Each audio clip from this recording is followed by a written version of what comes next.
From JBS Studios in Greater New York, this is the JBS News Update with Teisha Bader. I'm Teisha Bader with the JBS News Update for Friday, April the 20th, 2018.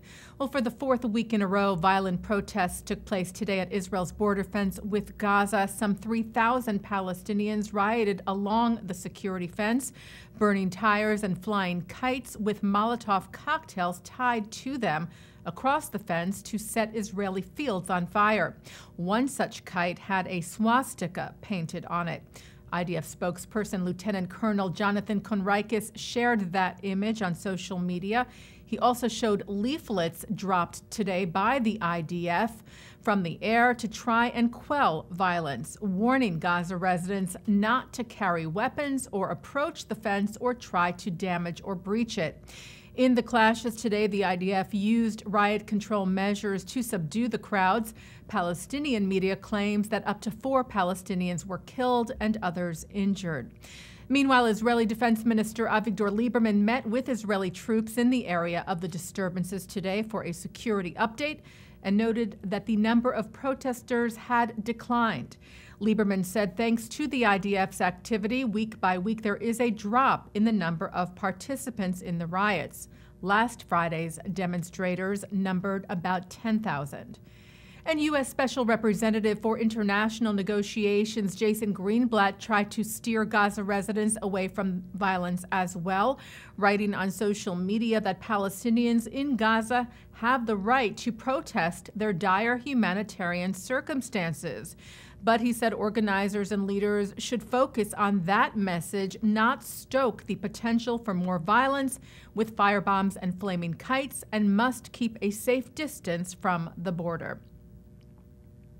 Well, the Genesis Prize Foundation said it is canceling its prize ceremony in Israel this summer because its recipient is refusing to come to Israel in light of, quote, recent events, likely referring to the Gaza fence situation. Award-winning Israeli-born actress Natalie Portman told the foundation yesterday through her representatives that recent events in Israel have been extremely distressing to her, and she does not feel comfortable participating in any public events in Israel, and that she cannot in good conscience move forward with the ceremony. The foundation said it was very saddened by Portman's decision and canceled the June ceremony, saying in a statement that it admires her humanity and respects her right to publicly disagree with the policies of the government of Israel. However, the foundation said, we are very saddened that she has decided not to attend the Genesis Prize ceremony in Jerusalem for political reasons. We fear, they said, that Ms. Portman's decision will cause our philanthropic initiative to be politicized and could thrust us into the political discourse, which we absolutely did not want to be a part of.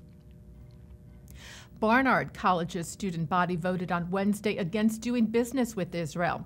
64% of students who voted want the Student Government Association to write the administration a letter asking the college to divest from Israel. The Columbia Spectator reported that the divestment question was included on the ballot for the annual student government elections this week.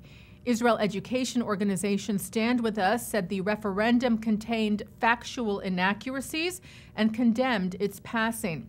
Tri-State Campus Director Rina Nassar said, I am proud of the students who worked so hard to educate their peers in the face of adversity, but deeply disappointed that such a misleading referendum was allowed on the ballot. The student government will meet on Monday to decide whether or not to write that letter. 16 Israelis received the nation's highest civilian honor yesterday on Israel's Independence Day. Among the laureates, Jewish Agency Chair Natan Sharansky, author, educator, and bereaved mother Miriam Peretz, who lost 2 sons in the IDF, and author David Grossman, who also lost a son serving in the Army. Grossman, who is known to be on the left politically, made remarks on Yom HaZikaron, Israel's Memorial Day, critical of Israeli Prime Minister Benjamin Netanyahu's government. But yesterday, Grossman shook hands with Netanyahu when receiving the award. And Israeli Education Minister Naftali Bennett acknowledged that there were differences of opinion. He said, "We need everyone together. Each side in the debate balances the other side and elevates it." Bennett added that the right has no monopoly on patriotism, just as the left has no monopoly on human rights. Not only the right loves the land of Israel, and not only the left aspires to peace. Both of these, he said, want the good of the state. An argument between brothers should not turn into hostility.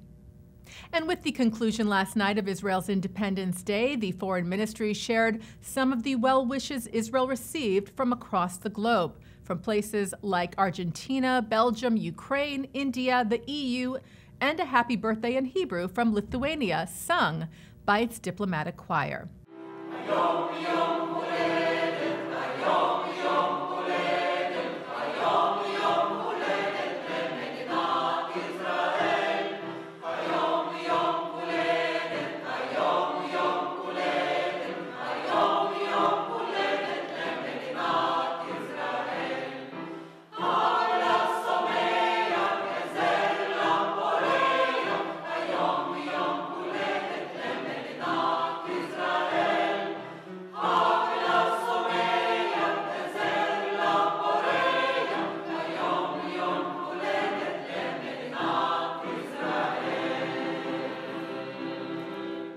And taking a look now at our programming for tonight on JBS for Friday, April the 20th. Live Shabbat services are coming up at 6 o'clock from New York City's Central Synagogue, followed by a concert from Hazamir Chorale. At 8, we hear from author David Grossman at the 92nd Street Y. At 9, it's the film The Word Maker, which tells the story of Eliezer ben Yehuda, who championed the cause of modern Hebrew. And then Musica at 10:30 with Israeli saxophonist Dan Zamir. And coming up right after this newscast tonight at 5:30, Rabbi Shlomo Riskin looks at this week's Torah portion. And that's the JBS News Update for Friday, April the 20th, 2018. I'm Teisha Bader. Shabbat Shalom.